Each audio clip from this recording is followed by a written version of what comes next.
sold my soul to the bottle.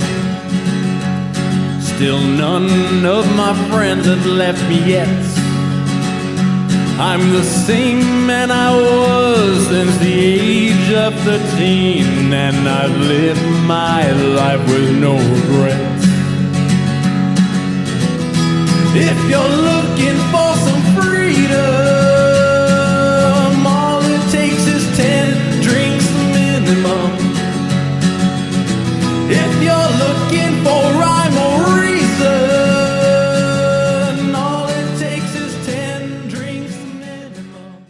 Welcome to 10 Drink Minimum. I'm your host, Chris Burnett. This show is sponsored by the Topo Chico Hard Seltzer, though we don't have any. Not current. No, not current. On. Yeah, because we are, I'm Chris Burnett. This is James Smiley. Thank you. Yeah, James Smiley here. We are currently on the road back from El Paso, Texas. We are in transit for LA. El Paso Comicon, right? El Paso Comicon. Thank you guys. That's where we were, right? Yeah. Thank you to everyone that came out, those that said hello. Yeah, it's still going on. Like, it's still happening. No, it is still going on. We have just left. Our part is done. Our work is finished. They got a full day. I believe Kevin Smith is still there. Yeah, he flew in yesterday late. So Which is ironic because he was supposed to fly into El Paso. They delayed his flight completely, so he had to get a different flight. He had to fly into Albuquerque and then had to drive down. freaking airplanes are garbage now, as they. Airplanes are garbage now. They might as well. Industry is a garbage industry. Yeah, they might as well be buses. Who just went under? Like Spirit. Spirit. Yeah. So now what? Frontier's the worst, right? Frontier. Sorry, the budget. Not worth. The budget airline. A budget airline. I guess so. I don't know. My go-to was Southwest, but apparently you have to get seats now. Oh, that's cool. There's an airplane right there. Wow, weird. That's a big old World War II That's a biplane. style. We're literally driving. We're driving in the car. Don't worry, we're not holding microphones. And we're going to White Sand. Yeah, we're going to White Sands, New Mexico. Our friend Sarah Hope has never been there. She's from Arlington. I think that's a real place, right? I think so. It's not just the place in King of the Hill, because I thought it was the same. Yeah. Did it for Arlington. It's Arlen, apparently. I wonder if that's what it was based off of. It has to be. It has to be. Yeah. It has to be because he did Beavis and Butthead from Albuquerque, and Highland High is a real place. And Arlen, I always thought was Arlington. Yeah. So we had a success. I'd say it was a successful weekend. Would you not say, Smiley? Oh, no. I did great. Shopping wise, Oh, shopping? we killed it. This was a success all the way around. Killed it. I bought 4 pairs of shoes. That means I have to give up 4 pairs of shoes. Are you sure? I think it's still only 3. I think the extra one's a bonus. I'll look what I have. If there are shoes that I do not wear, I think I should get rid of them. You know, there are people out there. It's hard for me to say yes to that. I know, but if I never wear them and they're just taking up space, I think I do. But today, man, I gotta tell you what I got, man. So we were in the Puma store, and I had no hopes, because we like to go, for listeners out there, Smiley and I are fashionable heterosexual males. Ha! Yeah, we are. And so then there's an outlet mall outside of El Paso that is amazing. I believe it's called Shops. Yeah. And here's what I think happens. I think they send a lot of stuff, and the stuff that you and I don't like, the people around here love it. And so therefore the stuff that you and I do like, Yeah, they got it in. they got it. We're like, holy shit, yes. And the people are looking at us like we're crazy because I have a pair of purple Porsche Puma shoes that are $35. And I'm like, yeah, Ooh, they're amazing. the triple P's, the Porsche purple And- Porsche Pumas. I got basically a khaki pair of Doc Martens for $65. Yeah. I was like, these are great. This is going to match my jacket. Those people out there listening, they're like, we have an outlet mall in there. I was like, what the fuck are you guys done? We don't have any in Albuquerque. We are missing out on, dude, and I don't know why. They would clean up because people are cheap in Albuquerque. and they try to be fat. There, there's a bulk of the population that I mean, a lot of work, but well, we have very well done, not thrift stores, but like we have Buffalo Exchange, yeah, we have pretty good like upscale thrift store. upscale thrift stores, yes. So that's where you go to get your weirdness, your weird style. Yeah, it's true. Your eclectic like style like we wear. AKA the cool stuff. The cool stuff. Yeah, I'm sorry, I don't know how to mute the fucking The light map lady. went into New Mexico for There. Oh, That's one way to do it, I guess. I'm just hoping it doesn't turn down the volume on the. oopsie doopsies. What if no one can hear us now? Oh, we'll turn it back up then. Here we go. Whatever. Who cares? Who cares? You can hear the fucking map lady. If you can hear us, then you're having a good time. Yeah, we had a good time, man. You know what's weird? It's like we go out and we do these things, right? And like we usually don't. We'll drink, but we don't really like tie it on. And I think we really like went on it this weekend, man. Well, there's a reason for that. Yeah. We had the most amazing server. Well, let me preface all this. So 3 years ago, I came down to this Comic-Con for the first time without you, with Ming. I was there. I was with Ming Chin, and Ming was like, "Hey, if I fly into Albuquerque, will you pick me up at the airport and drive us down and hang out for the weekend?" I was like, "Yeah," and it was really a cool experience because like I usually when I go to a city with him, he's already been there. He already has it scouted. He knows where we're going. Got it mapped out. Yeah, he knows what's up, and this was like a rare occasion where I got to go to a city with him for the first time. So as we're driving down, it's like a 4-hour drive from Albuquerque to El Paso. Not a bad drive. No, But not like what we're doing now because we're going the we're making some segues. yeah we're gonna go a little bit around, but that's okay. We're going to White Sands because our friend. But so anyway, Never been there. as we're driving down, he's like on his phone and he's like clicking on it and he's like looking through and he's like mapping out each night of the weekend for us, And I'm like, all right. So the first night, immediately he's like, yeah, there's a tiki bar over here. And we found this tiki bar called the Tiki Room. Yeah. And so then last year you and I went, and then this year, our friend Sarah came into town, her first time in El Paso. So we're like, all right, well, we're going to go get our badges and then we're going to go to the tiki bar. Yeah, we're going to go to tiki bar because Ming introduced us to it. And then we were like, oh, you know what? This is like not only legit, this is good. Well, and it's interesting because I made a point yesterday to point out they don't have any like frozen drinks. They don't. They do not have anything like where you could blend it, which I'm fine. No, I wouldn't have minded like a daiquiri, but you it's okay. basically had a daiquiri. Yes. But then we get there and like, they're kind of like, we walk in and you and I Stand out. We look a certain way. And the person working the door right away is like, oh, do you guys have a reservation? And we're like, no. Oh, he's walked in here. And they are like, oh, and they're like looking at us. And I think they're like in their mind, they're like, who are these people? I know there's a Comic-Con going on. I know there's all these things going on. These people look like somebody, which happens to us. Then all of a sudden they're like, Dressed to impress. yeah. And they're like, oh, you know what? I hope this doesn't bite us, but yeah, let's see you. And we're like, okay, We're like, okay, sounds good. sounds good. We're also willing to wait. We don't care. Yeah, if you need us to leave or something, we'll be like, cool, we'll close out. Yeah. And they seat us and we get probably the best server I've had in years. Oh, man. Or ever. Phasia? No. Fatasia? Faticia. There we go. Faticia.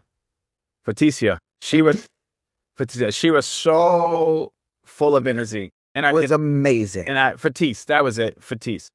And I'm sure she is like doing this for like where, her, I don't know. She treated our table like much differently than everyone else. So again, I was not sure. I'm still not sure if they were like, well, who are these people? Well, I haven't had that good customer service. I'm gonna say ever. We had 2 servers our second night there, just making sure we're like setting our table on fire and just like the most amazing thing. Well, the first night, she's like, I think by the end of it all, and I think I think they definitely did not put everything on there. But our bill was like $300, and we only got an appetizer. We did not get a bunch of food. It was all drinking and one appetizer, and it was $300. And I think that was like under what I don't know. I was like, how in the fuck is it only $300? But anyway, so like she was like, comes over to our table and she's like, we're ordering drinks, and they bring us our Spam fries because we had to get the Spam fries, which are delicious. Yeah, you have to get the Spam fries. They're like, they have this beautiful like pineapple glaze and with some sesame seeds on it. It is so good. Yes. And as we get our drinks, I got like a Singapore sling and you got a zombie. And they're in these like amazing big like glasses that on fire. Yours are on fire. So immediately everybody's like, whoa. And then she's like, are you guys sure you don't want a scorpion bowl? And the scorpion bowl is like $30. This is probably why, yeah. $30 and it's a, but you have to, it's either for 2 or for 4. There's 2 sizes. There's a 2 or a 4. Yeah. So 2 people or 4 people. Those are the options. So finally you guys relented and you're like, okay, let's try the scorpion bowl. You and Sarah are like, let's try it. Yeah. We're like, all right. And you're all worried. And I'm like, well, I'll drink some of it too if you need me to. And they're like, okay. So then the lady leaves and then she brings my second drink, which was Mai Tai. And she comes over to you guys and she goes, I have very bad news. And I'm thinking like, oh shit, she spilled the drink on the ground. She comes walking around. She goes, they accidentally made you the 4-person one. I called it too. I was like, I bet you they made it bigger. Yeah. And there's a lime in the very middle of it, of this, like there's a hidden shot. Yeah. There's a bowl with like a little like thing that pops up and the lime is on top of it and the lime is on fire. Yeah. She goes, here's the secret. Think of it as like a bundt cake pan. So you're drinking out of the ring, but in the center, there's a secret shot. Yeah. And she's like, in the middle, there's a secret shot of Bacardi 151. Which isn't made anymore, so it's overproofed rum. Yeah, it's 151 proof rum, which will knock you on your butt. So we convinced Smiley to do it. They go get him a straw. Yeah, I'm like, I'm not going to do this other. They gave me this giant straw because it's a communal drink. So, to make it easier for everyone to drink it, I got like a 1.5 foot long straw. But to do the shot, like there's not enough liquid to like pull it all the way up the straw. Right. So I'm like, I need a smaller straw. Oh, that's right. Yeah. And so I get the smaller straw and it is just as nasty as I remember. Oh, you're right. It's fucking right. And so then Sarah's like, well, I don't even know what it is. So then the waitress goes and has them just randomly pour a shot of 151 in the fucking cup for her. And I'm like, you're not going to like this. She's like, what's it going to taste like? And she takes a swig and she goes, holy shit, that smells like nail polish remover. I was like, yeah. Yeah, it's not going to taste like anything. It's going to taste like burning. Yeah, because that's what it is. So before she puts the bowl on the table and before we can actually drink it. Oh, this is the best part. Before we can actually drink it. She did not tell us about this. She didn't tell us about this. She has a little squirt bottle and she starts spraying the table. And I was like, are you going to light it on fire? And she's like, yeah. So we all pull our phones out. Are you allergic to cinnamon? Yeah, are you allergic to cinnamon? We're like, no. She sprays the thing and then it has a torch. She just lights the whole fucking like bowl. The whole table up. The bowl is on fire. She's like throwing cinnamon into the fire and it's just popping and blowing up. And everyone around like is like, what in the fuck is happening at that table? Oh yeah, this is my favorite part. She had an 8-top right next to us. As a former server, that is supposed to be your priority. Yeah. Nope, it was us. It was us, yeah. So we end up drinking the Scorpion Bowl, and then we end up getting out of there. And I think we were a little housed, right? A bit. Actually, we're all like, And this is Friday night, by the way. This is the first night. You have to get up the next day, and we have to like perform. And it's early. It's early. So we stumble down the street. We go to the after party because, like, my friend Randy is like, "You coming to the after party?" And I'm like, "Yeah." We stumbled to the after party, and it's in like this metal bar on top and like a goth bar in the basement. Yeah. And they were doing like a cosplay competition there. Oh, yeah. I was like, cool. I like this music. I'm going to dance. And they're like, and we're going to be announcing people. I'm like, oh, I can't dance. Never mind. I found that all to be weird, but that's fine. It was fine. There was no one there. So I'm like, fuck that. Let's go over to the tap. Did we go to the tap next?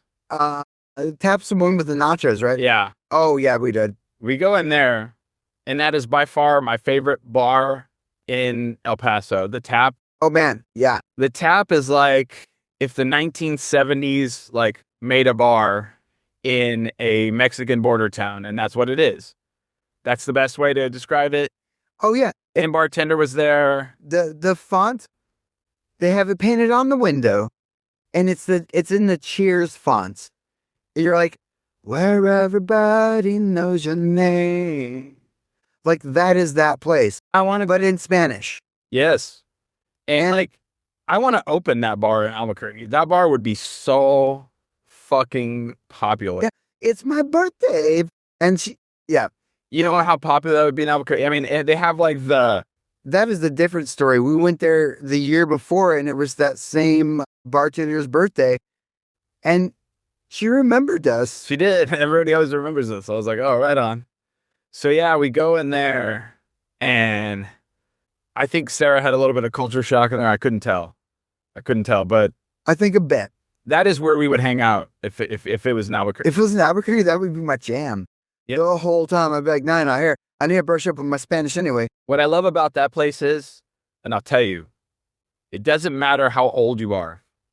That bar is for everyone. It is. There was so many different age groups and demographics. There were like young bro dudes. There was like older Hispanic people. There were younger Hispanic people. There was us. Well, because their food is dope. So I'm getting drinks, and there's a homeless guy at the bar, and he's like, "Hey man, will you buy me a shot of Jack Daniels?" And I'm like, and the bartender heard him say this. So immediately, like being from Albuquerque, I'm like, I mean, I will. I don't think they'll let me because you just said it in front of them. And I'm literally waiting for them to be like, You can't do that. yeah, we don't allow that. And I was like, oh, but they didn't. So the lady comes over, and I was like, 2 Jaliscos and a shot of Jack Daniels for him. And she goes, "You're going to buy that?" And I was like, "Yeah." And I was like, "Can I?" And she goes, "Yeah." I was like, "Okay." So they let me buy him a shot of Jack Daniels. And so then I tell him, I was like, "Yeah, I'd probably hit it and get out of here because I don't think they're going to let you stay." And he's like, "All right." He gets the fuck out of there. And then they have a Touch Tones in there. So I was DJing. Yeah, pretty much. That was Friday night though. That was fun. That was a good time. And that was our Friday night. That was fun. I think that's all we did, right? Fantastic. Yeah, no, I never.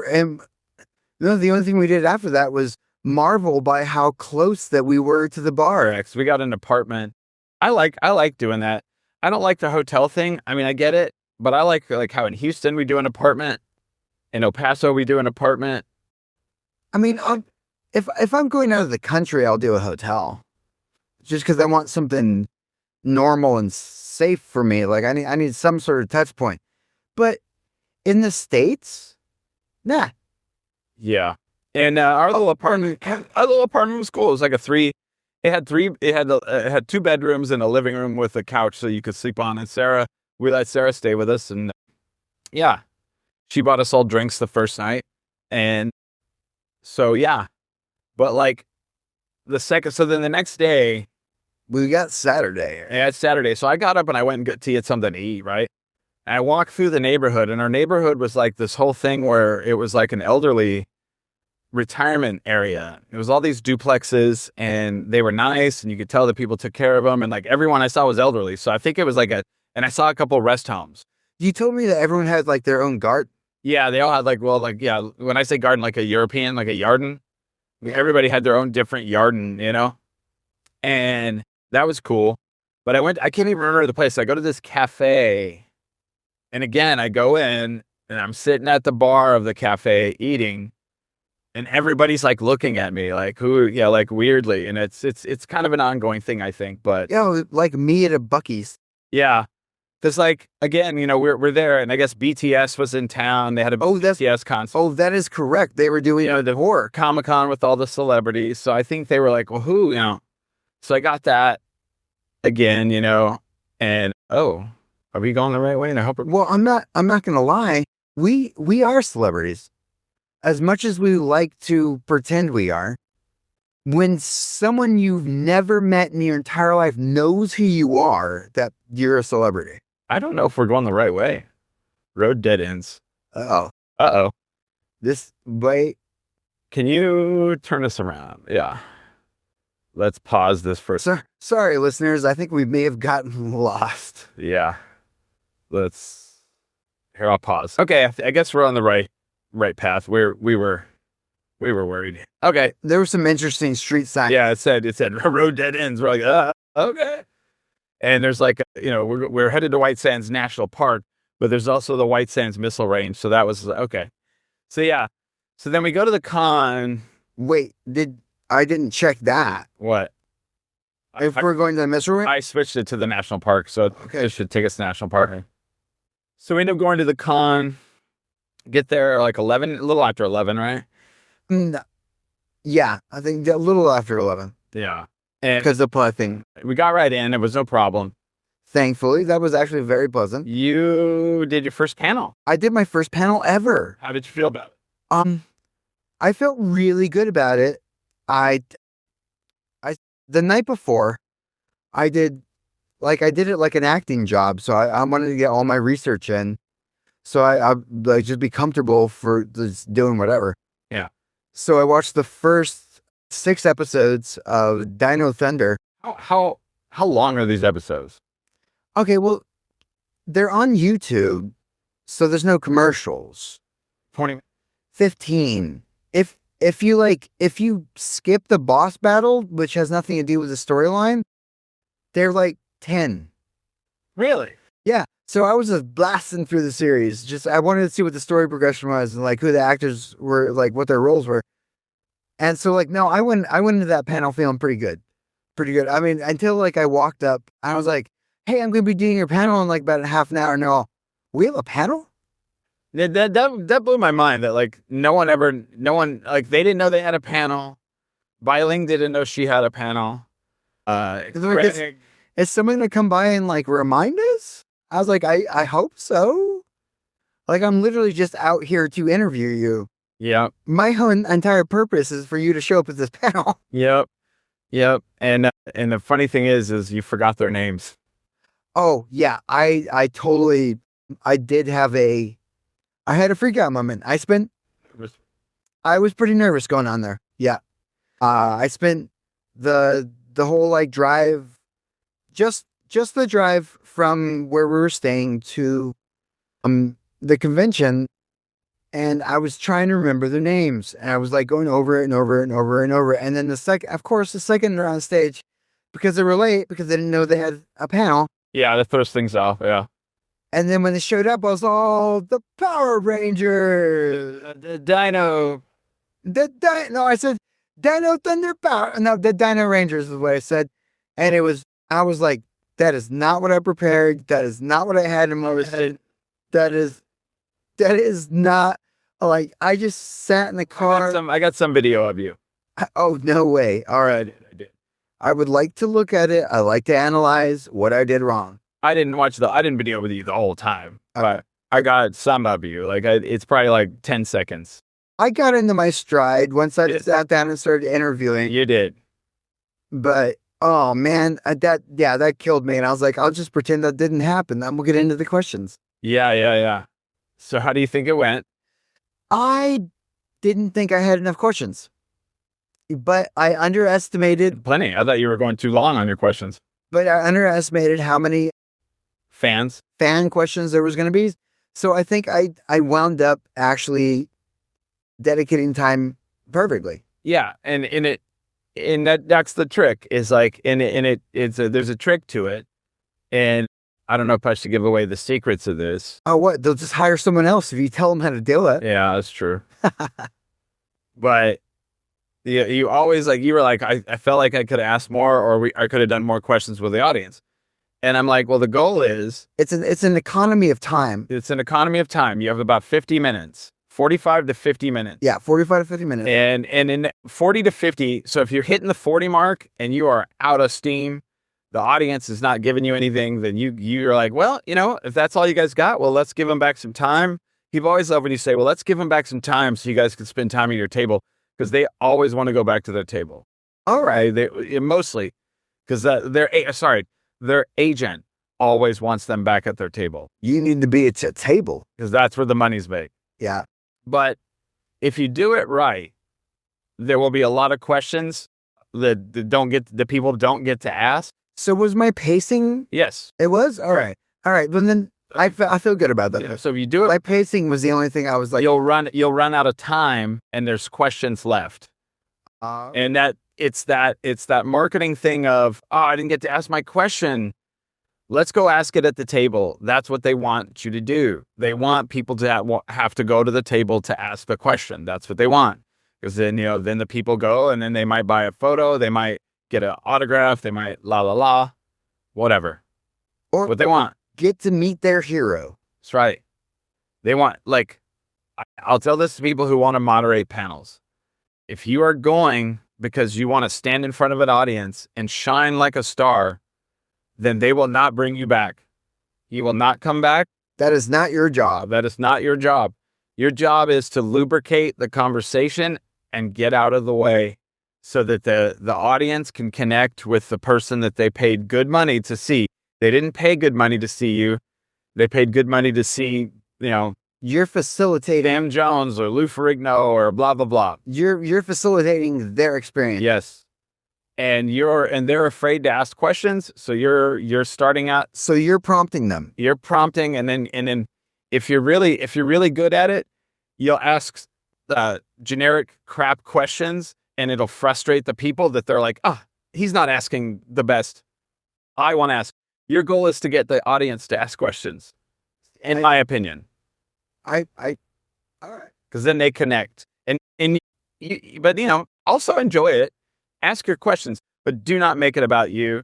Not sit up there and go, well, when I'm a performer, and when I do this, do not do shit like that. Yeah, no, that's, I had to very much structure my questions. So I wasn't like, Yeah. when I was on the TV show, I did this. How was it for you? And I'm like, that's going to sound douchey as fuck. I'm not going to do that.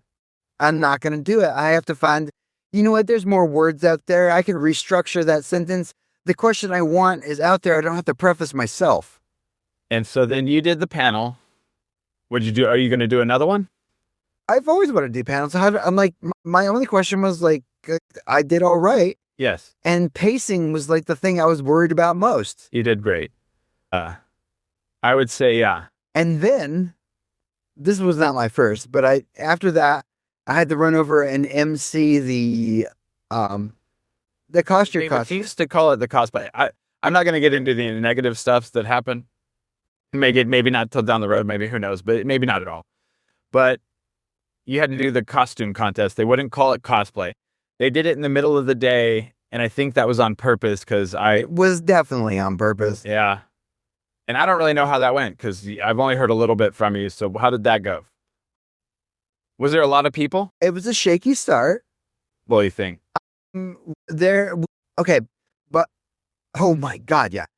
By the end of the show, when we're doing the big group photo, we had to do 2 rows and some people in the front. So I'm gonna say like maybe 50 people. 50 people? Okay. Like, were the costumes like on point?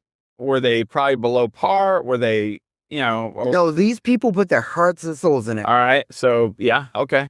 Like all my, oh yeah, they did. All my questions were like, how did you do this? What is this made out of?